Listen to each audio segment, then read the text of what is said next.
Hello dear aspirant, welcome to all of you in our channel study with Alok. देखिए छात्रों, आज हम लोग यूपी पीजीटी का जो पार्ट सोशल प्रोसेस का पढ़ रहे थे, उसमें 4th नंबर पर थोड़े से फैक्ट बचे हैं, उनको भी आज कंप्लीट कर करके और अंतिम रूप से इस पार्ट को विदा करते हैं। और साथ ही साथ में हम आप लोगों को ये भी जानकारी प्रदान करना चाहेंगे कि आप लोगों ने देखा होगा कि इस समय जो यूपी पीसीएस है, Uttar Pradesh public service commission, ये Uttar Pradesh public service commission के 2-3 एग्जामिनेशन की डेट आ चुकी है, वो आपको ध्यान रखना है। ठीक है, UPPSC Uttar Pradesh public service commission का एक एग्जामिनेशन जीडीसी का है, गवर्नमेंट डिग्री कॉलेज का, जो 17 अप्रैल को है। ठीक है, 17 अप्रैल को एग्जाम सुनिश्चित किया गया है। तो यानी कि इसका मतलब ये हो गया कि जो विद्यार्थी हमारे यहाँ यूपीएचएससी की प्रिपरेशन कर रहे हैं, वो अपने आप को और तेजी से मतलब बैकअप बूस्टअप बना दें। ठीक है, और साथ ही साथ में जो ऐसे विद्यार्थी जो जीआईसी की प्रिपरेशन कर रहे हैं, क्योंकि बहुत सारे विद्यार्थी ऐसे हैं जो हमारे यहाँ पीजीटी के साथ साथ में जीआईसी की भी प्रिपरेशन कर रहे हैं, तो मैं बता दूं कि हम लोग इसको पूरा का पूरा जो प्रोग्राम है कि अप्रैल तक अपना ये कोर्स फिनिश कर लेंगे। यानी पीजीटी का जो पूरा कोर्स है, ये टारगेट है कि अप्रैल तक हम लोग फिनिश कर लें। उसके बाद में पीजीटी और जीआईसी के कोर्स में जो चीजें एडिशनल जीआईसी में आ जाएंगी, क्योंकि कुछ टॉपिक ऐसे हैं जो जीआईसी में हैं, तो उनको भी मैं, यानी एडमिशन तो आपका पीजीटी के लिए हुआ, लेकिन चूंकि आप जीआईसी का एग्जामिनेशन भी देंगे, इसलिए जीआईसी के एग्जामिनेशन की जो भी जो जीआईसी का एग्जामिनेशन है वो है जून में। ठीक है, यानी 20 जून को किया गया। तो अप्रैल के बाद में हम लोग मई मंथ जो है वो फुली डेडिकेटेड कर लेंगे, किसके लिए? आपके जीआईसी के बचे हुए सिलेबस के लिए। तो इसका मतलब 1 मई तक हम लोग 31 मई तक क्या कहा है कि पूरा का पूरा जीआईसी वाला भी जो 2-4 पार्ट बचा होगा उसको भी कंप्लीट कर लेंगे। तो अप्रैल में हम लोग पीजीटी का सिलेबस फिनिश करेंगे।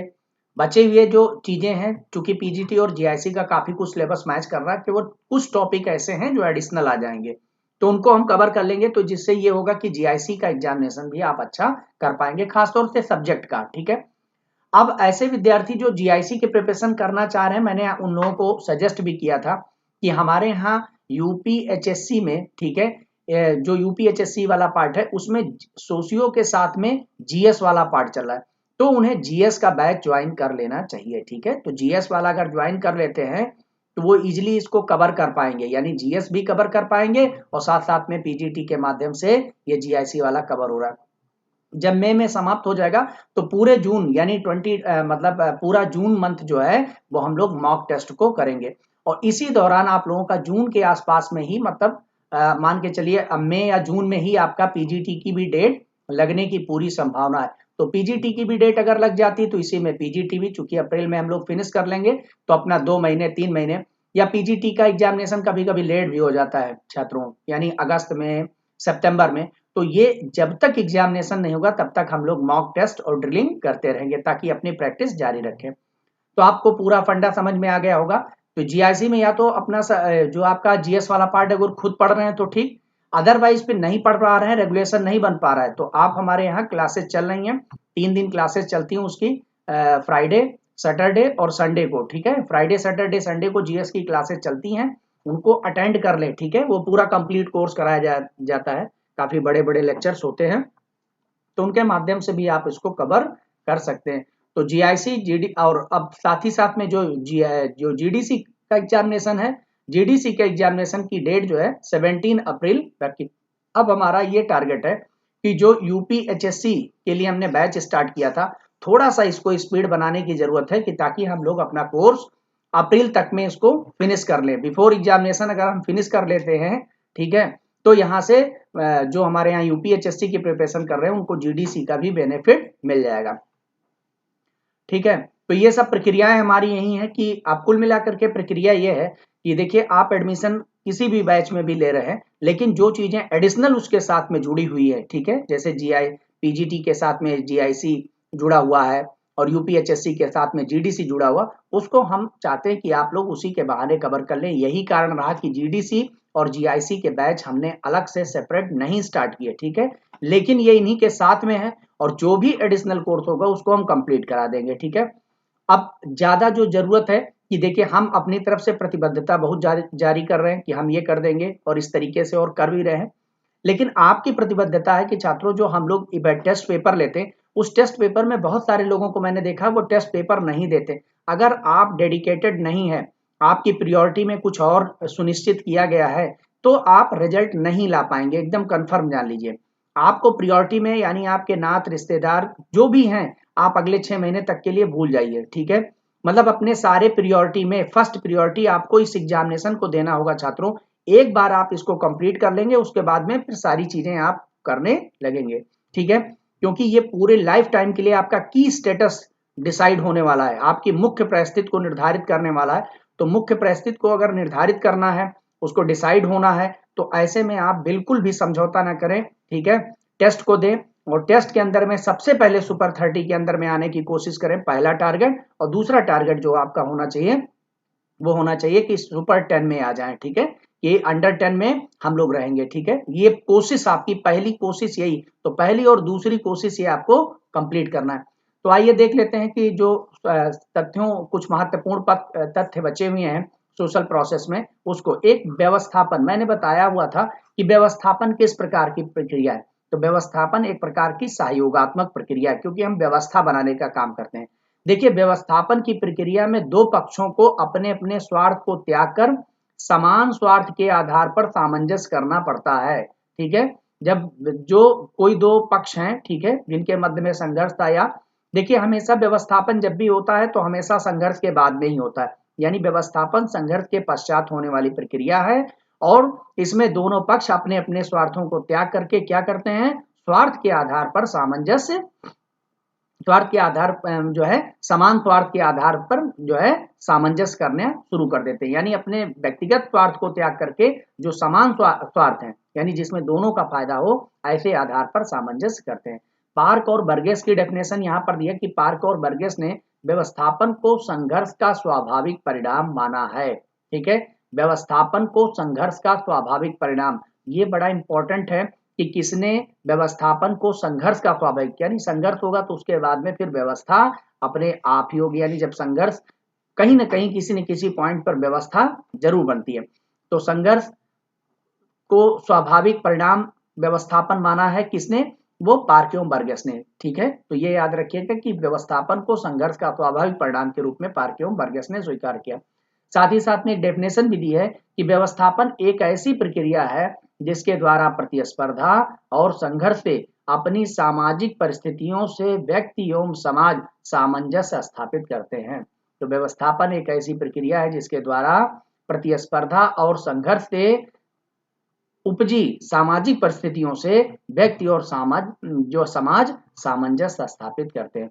यानी पार्क और बर्गेस की परिभाषा में सीधा सीधा है कि प्रतिस्पर्धा और संघर्ष के परिणाम स्वरूप जो उत्पन्न हुई स्थितियां हैं, उस स्थितियों से व्यक्ति और जो व्यक्ति है और समाज है वो सामंजस्य जब स्थापित करने लगते हैं तो उसी को हम व्यवस्थापन कहते हैं, पार्क और बर्गेस की डेफिनेशन। दूसरी चीज है कि मैकाबर और पेज क्या कहते हैं कि व्यवस्थापन शब्द विशेषकर उस प्रक्रिया को अभिव्यक्त करता है जिसके द्वारा मानव पर्यावरण के साथ संतुलन स्थापित करता है। इसमें मैकाबर पेज की डेफिनेशन में है कि व्यवस्थापन क्या है कि मानव पर्यावरण के साथ संतुलन, ठीक है। मानव पर्यावरण के साथ में जो भी, चाहे मानव निर्मित पर्यावरण हो और चाहे प्राकृतिक पर्यावरण हो, तो यहाँ जो मेन पर्यावरण की बात हो रही है वो देखा जाए तो मानव निर्मित पर्यावरण, जो माहौल बन गया है, जो पर्यावरण बन गया है, उसके साथ में संतुलन स्थापित करना, इसी को हम व्यवस्थापन कहते हैं। तो मानव निर्मित पर्यावरण या मानव अपने पर्यावरण के साथ में संतुलन स्थापित करने को ही क्या कहते हैं, व्यवस्थापन कहते हैं। मैकाइवर और पेज की डेफिनेशन हो गई। तीसरी चीज सबसे महत्वपूर्ण है कि र्यूटर और हार्ट क्या कहते हैं, ये कहते हैं कि व्यवस्थापन एक प्रक्रिया के रूप में प्रयत्नों का वह क्रम है जिसके द्वारा मानव परिवर्तित अवस्थाओं के द्वारा बनी हुई आवश्यक आदतों मनोवृत्तियों का निर्माण करके जीवन की परिवर्तित अवस्थाओं के सामंजस्य स्थापित कर लेते हैं, अवस्थाओं में सामंजस्य स्थापित करते हैं। तो र्यूटर और हार्ट ने बिल्कुल दिल की बात कही, हार्ट का मतलब दिल की बात क्या कही कि इसमें देखिए कि मानव निर्मित अवस्थाओं, तो इसका मतलब जो मानव निर्मित अवस्थाएं, जो भी पर्यावरण बन गया मानव निर्मित अवस्था, जैसे इन्होंने कहा पर्यावरण, वैसे मानव निर्मित अवस्थाओं में अपने आवश्यक आदत को सुधार ले, अपनी मनोवृत्तियों को सुधार करके जो परिवर्तित जीवन है उसमें अपने आप को सामंजस्य स्थापित कर लेना, ठीक है, वो क्या कहलाता है, व्यवस्थापन कहलाता है। तो र्यूटर एवं हार्ट की डेफिनेशन में मानव निर्मित अवस्थाओं, मानव निर्मित पर्यावरण के साथ संतुलन, मैकाइबर पेज, मानव निर्मित अवस्थाओं के साथ में अपने आप को मनोवृत्तियों को बदल करके अगर हम संतुलन कर रहे हैं तो वो र्यूटर और हार्ट की डेफिनेशन सब अलग अलग। और पार्क और बर्गेस ने कहा था कि प्रतिस्पर्धा और संघर्ष के पश्चात अगर उपजी परिस्थितियां हैं तो उन्होंने एक शब्द प्रतिस्पर्धा और संघर्ष को यूज किया। तो पार्क और बर्गेस ने प्रतिस्पर्धा और संघर्ष, मैकाइबर ने मानव निर्मित, ठीक है, पर्यावरण के साथ संतुलन, और र्यूटर एवं हार्ट ने कहा कि मानव परिवर्तित अवस्थाओं, ठीक है, में अपनी आदतों मनोवृत्तियों का सुधार करके। तो आपको क्लू वर्ड याद करना होता है छात्रों, ये डेफिनेशन कभी लिखनी नहीं होती है, आपको क्लू वर्ड अगर मालूम है तो अपने आप इजली कर ले जाएंगे। तो 3 डेफिनेशन यहाँ पर 3 प्रकार की दी गई हैं, उनको ध्यान रखना है कि पार्क और बर्गेस हमेशा प्रतिस्पर्धा और संघर्ष, इसीलिए जो उसका स्टेटमेंट है वो भी है कि व्यवस्थापन को संघर्ष का स्वाभाविक परिणाम माना है पार्क एवं बर्गेस, क्योंकि संघर्ष की बात, प्रतिस्पर्धा की बात कौन कर रहा था, पार्क और बर्गेस।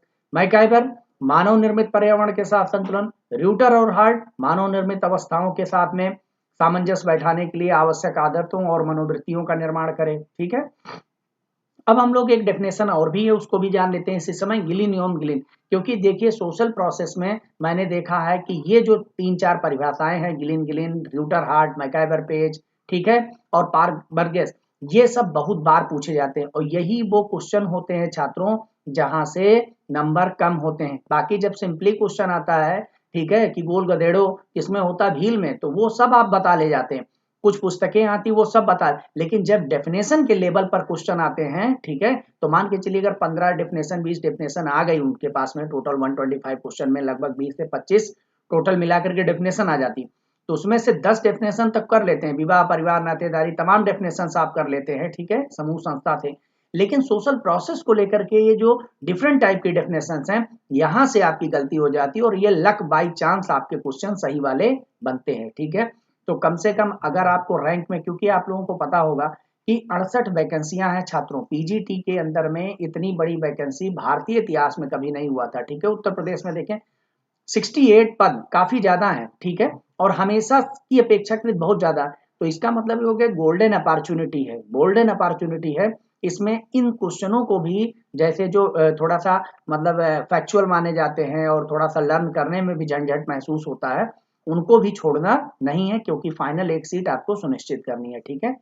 तो गिलिन गिलिन क्या कहते हैं कि व्यवस्थापन वह प्रक्रिया है जिसके अनुसार संघर्ष व प्रतिस्पर्धा करने वाले व्यक्ति या समूह अपने संबंधों में सामंजस्य स्थापित कर लेते हैं।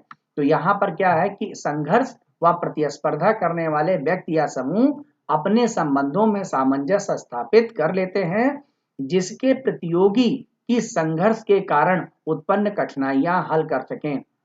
तो गिलिन और गिलिन भी कहीं ना कहीं आकर के थोड़ा सा कंफ्यूजन क्रिएट करते हैं कि ये भी संघर्ष और प्रतिस्पर्धा को यूज कर लिए, ठीक है, और साथ ही साथ में पार्क एवं बर्गस ने भी प्रतिस्पर्धा और संघर्ष को यूज किया हुआ था। तो अब ऐसे में कंफ्यूजन यहाँ पर होना लाजमी है, लेकिन यह है कि प्रतिस्पर्धा और संघर्ष के पश्चात व्यक्ति या समूह क्या कर रहा है, सामंजस्य स्थापित कर रहा है जिससे प्रतियोगी के संघर्ष के कारण उत्पन्न कठिनाई हल हो सके। तो यानी प्रतिस्पर्धा व संघर्ष में जो प्रतियोगी है, ठीक है, उसके संघर्ष के कारण, ठीक है, जो कठिनाई उत्पन्न हुई है उसका हल निकाला जाए। तो गिलिन ने क्या किया, प्रतिस्पर्धा और संघर्ष के पश्चात प्रतियोगी को मतलब जो है संघर्ष के कारण जो उत्पन्न हुई कठिनाई है, कठिनाई का हल निकल सके। तो गिलिन महोदय ने कठिनाई के हल निकालने की बात किया है, ठीक है, प्रतिस्पर्धा और संघर्ष के बाद में कठिनाई का हल निकालें तो वो गिलिन और प्रतिस्पर्धा और संघर्ष के पश्चात में सामंजस्य स्थापित करें, केवल इतनी बात करें, तब वो आपका हो जाएगा पार्क और बर्गेस। तो देखिए यहाँ पर पार्क और बर्गेस सिर्फ यही कहते हैं कि प्रतिस्पर्धा और संघर्ष में सामंजस्य स्थापित करना। तो प्रतिस्पर्धा और संघर्ष के साथ में सामंजस्य स्थापित करना पार्क और बर्गेस, यहाँ पर प्रतिस्पर्धा और संघर्ष के साथ में सामंजस्य स्थापित करके कठिनाई हल कर लेना, ठीक है, वो आपका गिलिन और गिलिन, ठीक है। अब ये बड़ा इंपॉर्टेंट हो गया, अब आप एकदम जान लीजिए कि माइंड सेटअप आपका हो चुका है कि किस तरीके से। अब चारों डेफिनेशन एक साथ में अगर आप देखें तो प्रतिस्पर्धा और संघर्ष के माध्यम से सामंजस्य, पार्क बर्गस। मैकाइवर पेज क्या कहते थे, मानव निर्मित पर्यावरण के साथ संतुलन स्थापित कर लीजिए, ठीक है। र्यूटर और हार्ट दिल की बात कर रहे थे, कह रहे थे मानव निर्मित अवस्थाएं जो उत्पन्न हुई हैं उससे आदत और मनोवृत्तियों का निर्माण करके अगर सामंजस्य स्थापित कर लें। गिलिन और गिलिन संघर्ष और प्रतिस्पर्धा के पश्चात जो है प्रतियोगी को जो भी समस्याएं उत्पन्न हुई उसका हल कर ले तो वो आपका गिलिन और गिलिन हो गया। अब हम लोग समायोजन की बात जो कर रहे हैं, ठीक है, एकोमोडेशन, उसमें गिलिन और गिलिन ने समायोजन को दो प्रकार के बताए। एक समन्वित समायोजन की बात किया और एक उच्च कोटि अधीनस्थ। तो समन्वित समायोजन का मतलब हो गया कि जब बराबर बराबर समायोजन हो जाता है, ठीक है, यानी सब लोग बराबर हो जाते हैं और इस तरीके से समायोजित हो जाते हैं तो उसको समन्वित समायोजन कहते हैं। न कोई छोटा न कोई बड़ा, इस तरीके से अगर समायोजन इक्वल लेवल पर करते हैं। लेकिन जब उच्च कोट और अधीनस्थ के मध्य में कि अरे भाई ये बड़े हैं और ये छोटे हैं, इनके मध्य में समायोजन अगर होने लगता है कि आपको इनकी बात माननी चाहिए, आप ये जो है इस तरीके से, यानी उच्चता और निम्नता के आधार पर समायोजन कि अरे भाई आप बड़े हैं और बड़े लोगों का कहाँ मानना पड़ता है, इस आधार पर अगर समायोजन किया जाए तो इसको उच्च कोट अधीनस्थ समायोजन कहते हैं। तो समन्वित समायोजन और उच्च कोट अधीनस्थ समायोजन की बात किसने किया था, गिलिन और गिलिन महोदय ने किया था। इसको ध्यान रखने की जरूरत है, इंपॉर्टेंट है, क्योंकि एक बार ये क्वेश्चन आ चुका है, समायोजन का ये क्वेश्चन एक बार आ चुका कि समन्वित समायोजन और उच्च कोट अधीनस्थ समायोजन की का वर्गीकरण किसने किया हुआ था, तो गिलिन और गिलिन ने। लेस्ली इसमें क्या कहते हैं, लेस्ली ने भी प्रमुख 5 प्रकार के समायोजन की चर्चा की है। तो लेस्ली ने भी 5 प्रकार के समायोजन की चर्चा की। क्या क्या, एक तो विराम संधि, ठीक है, कि युद्ध विराम लग जाए तो विराम संधि के पश्चात, दूसरा समझौता कर करके, तीसरा दोनों के बीच में मध्यस्थता करके, चौथा सर्वोपरि अवस्था, ठीक है, सर्वोपरि अवस्था का मतलब हो गया कि इस चीज को सर्वोपरि व्यवस्था यानी हायरार्की के पार में जो ऊपर से नीचे के क्रम में अधीनस्थ वाला उस माध्यम में, और एक टॉलरेंस के माध्यम से बर्दाश्त करके, ठीक है। तो ये 5 प्रकार के जो है समायोजन की बात, यानी कि समायोजन जो हो सकता है वो 5 प्रकार से हो सकता है। तो वो कौन कौन से, लेस्ली महोदय ने बताया, विराम संधि समझौता, ठीक है, विराम संधि समझौता, मध्यस्थता, सर्वोपरि अवस्था और उसके बाद में फिर बर्दाश्त, ठीक है, इस तरीके से। एक यहाँ पर व्यवस्थापन को लेकर के आगबर्न और निमकाफ की डेफिनेशन मिली है छात्रों, तो ये भी यहाँ पर मेंशन कर दी गई। जान लीजिए कि व्यवस्थापन एकोमोडेशन क्या होता है। व्यवस्थापन वह शब्द है जिसका प्रयोग समाजशास्त्री आक्रामक व्यक्तियों या समूह द्वारा किए जाने वाले सामंजस्य के लिए करते हैं। देखिए व्यवस्थापन का तो ये बार बार सामंजस्य शब्द आ ही रहा है, लेकिन इसमें ध्यान रखना है कि जो व्यवस्थापन की समाजशास्त्रीय डेफिनेशन देने की कोशिश कर लिया, यानी जिसमें समाजशास्त्र शब्द का प्रयोग कर लिया कि आक्रामक व्यक्तियों या समूहों, ठीक है, के द्वारा किया जाने वाला जो है सामंजस्य। अभी तक कोई संघर्ष की बात कर रहा था, ठीक है, और प्रतिस्पर्धा की बात, लेकिन जब आ जाए कि आक्रामक व्यक्तियों या समूहों द्वारा किया जाने वाला सामंजस्य व्यवस्थापन कहलाता है। सीधा सीधा अगर पूछा जाए तो ये आगबर्न और निमकाफ, ठीक है। कैसे याद होगा, आ से आगबर्न और आ से आक्रामक व्यक्तियों, ठीक है। तो आक्रामक व्यक्तियों द्वारा और आगबर्न एवं निमकाफ। तो आक्रामक व्यक्तियों द्वारा जो आक्रामक व्यक्तियों या समूहों द्वारा जो सामंजस्य है उस व्यवस्थापन को कहेंगे तो वो आगबर्न और निमकाफ हो जाएगा। उसके बाद में देखिए यहाँ पर अगला आ रहा है आत्मसात। आत्मसात जो है ये व्यवस्थापन होने के पश्चात वाली प्रक्रिया है जिसको कहते हैं एसिमिलेशन, ठीक है, आत्मसात कर लेना है, इसको एसिमिलेशन कहते हैं। एसिमिलेशन का मतलब हो गया आत्मसात, या इसी को सात्मीकरण भी कहते हैं। तो आत्मसात करना या सात्मीकरण करना, तो ये वाले लेक्चर में मैंने बताया हुआ था कि एक्चुअल में आत्मसात तो देखा जाए तो ये एकहरी प्रक्रिया, क्योंकि आप किसी चीज को क्या गेन करते हैं। प्रारंभ में इसे एक तरफा प्रक्रिया कहा जाता था, क्वेश्चन में भी जब आता है तो एक तरफा लगाया जाता है, लेकिन बाद में क्या हुआ कि यह दोहरी प्रक्रिया के रूप में हो गया, ठीक है, आत्मसात में, ठीक है। अब जैसे बोगार्ड्स ने क्या कहा कि आत्मसात या सात्मीकरण वह प्रक्रिया है जिसके द्वारा अनेक व्यक्तियों की मनोवृत्तियां एकीकृत हो जाती हैं। आत्मसात कैसी प्रक्रिया, अनेक व्यक्तियों की मनोवृत्तियां एकीकृत हो जाती हैं जिसके फलस्वरूप वे एक संयुक्त समूह के रूप में विकसित हो जाते हैं। तो जब अनेक व्यक्तियों की मनोवृत्तियां एकीकृत हो जाए, अब अनेक व्यक्तियों में कैसे भी हों, लेकिन उन्होंने जिस भी संस्कृत को, जिस भी ग्रुप के कल्चर को ज्वाइन किया वो सब यूनाइटेड हो जाते हैं, इंटीग्रेटेड हो जाते हैं, उनकी मनोवृत्तियां इंटीग्रेटेड मनोवृत्तियां एकीकृत हो जाती हैं, तो ऐसे संयुक्त समूह के रूप में विकसित हो जाती हैं, तो उसको हम कहते हैं सात्मीकरण। जैसे कहीं पर गए और एक जैसी मनोवृत्त डेवलपमेंट हो गया, तो उसको हम सात्मीकरण या आत्मसात की प्रक्रिया कहते हैं। तो इंपॉर्टेंट है, बोगार्ट्स ने क्या कहा, सात्मीकरण को ध्यान रखेंगे कि बोगार्ट्स की डेफिनेशन का एक ही फंडा है कि सात्मीकरण अनेक व्यक्तियों की मनोवृत्तियों का एकीकरण, ठीक है, अनेक व्यक्तियों की मनोवृत्तियों का एकीकरण, बस इतना याद रखेंगे। वो क्या, अकबर और निमकाफ आत्मसात की प्रक्रिया को समझाते हुए कहते हैं कि आत्मसात वह प्रक्रिया है जिसमें किसी समय असमान व्यक्ति समूह अपने स्वार्थ और दृष्टिकोणों में समान हो जाते हैं, ठीक है। तो यहां पर ध्यान रखने की जरूरत है कि किसी समय असमान, तो देखिए अकबर ने क्या कर रहा है, असमान व्यक्ति या समूह, अकबर ने असमान व्यक्ति या समूह अपने स्वार्थ और दृष्टिकोणों में अगर समान हो जाए, यानी सब लोगों का स्वार्थ एक जैसा हो जाए, सब लोगों का दृष्टिकोण एक जैसा हो जाए, तो वो क्या कहलाएगा, आत्मसात कहलाएगा, एसिमिलेशन कहलाएगा या सात्मीकरण कहलाएगा। यानी जब असमान व्यक्ति हो, अलग अलग व्यक्ति हो, अलग अलग प्रकार का समूह हो, लेकिन कुछ इस तरीके से प्रक्रिया हो समय के साथ में बदले कि जिसमें उनका स्वार्थ और उनका दृष्टिकोण एक जैसा हो जाए, तो उसको हम क्या कहेंगे, मतलब जो है आत्मसात की प्रक्रिया। इसी में देख लीजिए डासन एवं गेटिस महोदय क्या कहते हैं, तो डासन और गेटिस ने कहा कि सांस्कृतिक रूप से समान और अभिन्न होना ही आत्मसात कहलाता है। ये बड़ा इंपॉर्टेंट है कि सांस्कृतिक रूप से समान हो जाए, ठीक है, इक्वल और अभिन्न अंग हो जाए, यानी एक जैसे हो जाए, उसी को हम कहते हैं आत्मसात। तो ये है सांस्कृतिक रूप से। तो डासन और गेटिस की डेफिनेशन काफी छोटी सी और इंपॉर्टेंट है कि सांस्कृतिक रूप से, जब हम कल्चरल रूप से इक्वल हो जाए, अभिन्न हो जाए, तो हम उसी को क्या कहते हैं, आत्मसात कहलाता है। इसी में देखिए बीसेंज और बीसेंज की डेफिनेशन भी देख लेते हैं। बीसेंज और बीसेंज ने कहा कि आत्मसात एक सामाजिक प्रक्रिया है। तो अगर ऐसा क्वेश्चन पूछा जाए कि बीसेंज और बीसेंज, तो आत्मसात कैसी प्रक्रिया है, सामाजिक। वैसे जितनी भी प्रक्रियाएं अभी तक हम लोगों ने पढ़ा वो सारी सामाजिक प्रक्रिया पढ़ रहे हैं, लेकिन जिसके द्वारा व्यक्ति या समूह समान भावनाओं, मूल्यों और उद्देश्यों में भाग लेते हुए एक दूसरे के निकट आ जाते हैं। तो बीसेंज और बीसेंज की डेफिनेशन में आपको याद रखना है कि समान भावनाओं, मूल्यों और उद्देश्यों में भाग लेते हुए एक दूसरे के निकट आ जाए, तो उसको हम आत्मसात। तो बीसेंज और बीसेंज की डेफिनेशन में भावना, मूल्य और उद्देश्य में निकटता आ जाए, ठीक है।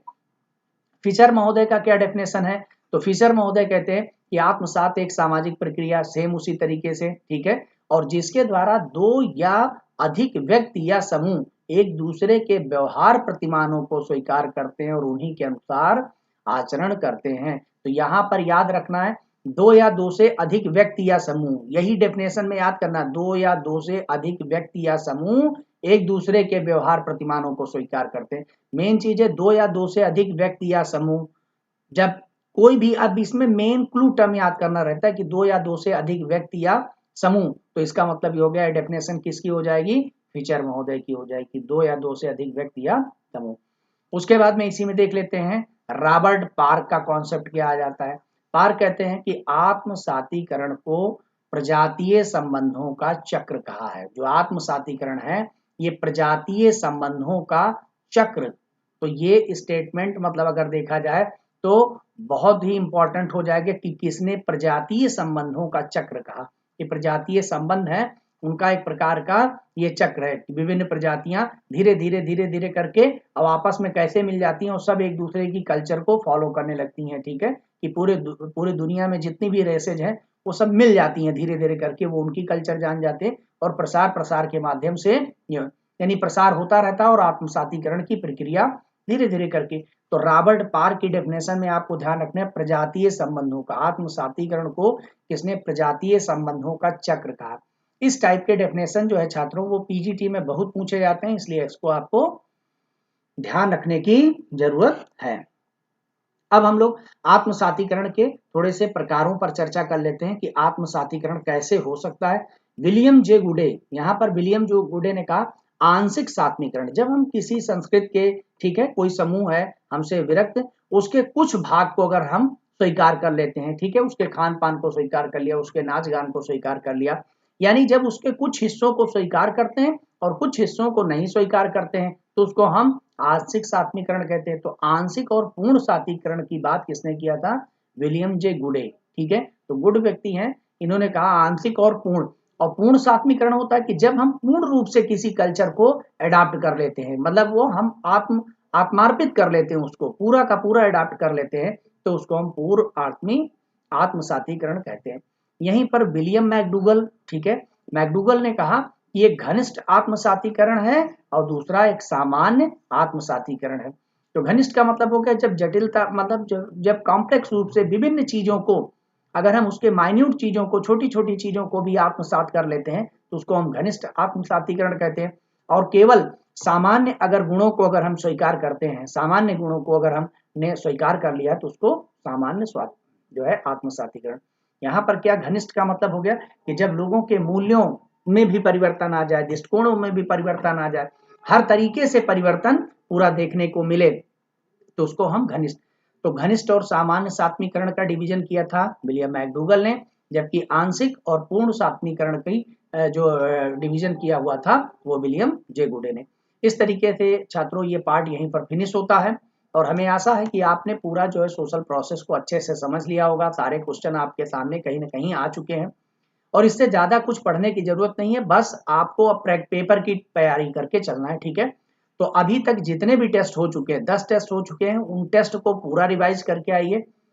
ठीक है, और साथ ही साथ में जो अब तक जो है जितना भी कोर्स हम लोगों ने पढ़ा लिया है उस पूरे कोर्स को एक बार रिवाइज कर डालिए, क्योंकि जब हम टेस्ट करवाते हैं तो कुमुलेटिव टेस्ट होता है। इसका मतलब 80% क्वेश्चन तो हम यहाँ से लेते हैं, लेकिन लगभग मान के चलिए 20-25%, 30% क्वेश्चन हम लोग जो है पीछे वाले पेपरों से या पीछे वाले कोर्सेज भी कंप्लीट कराते हैं, ताकि कहीं आप पीछे वाला बार भूल ना जाए। तो कुमुलेटिव टेस्ट प्रोसेस हमारे यहाँ स्टार्ट होती है, इसीलिए आप पुराने वाले कोर्स से लेकर के अब तक का पूरा कंप्लीट कर करके और कल के टेस्ट में पार्टिसिपेट करिए।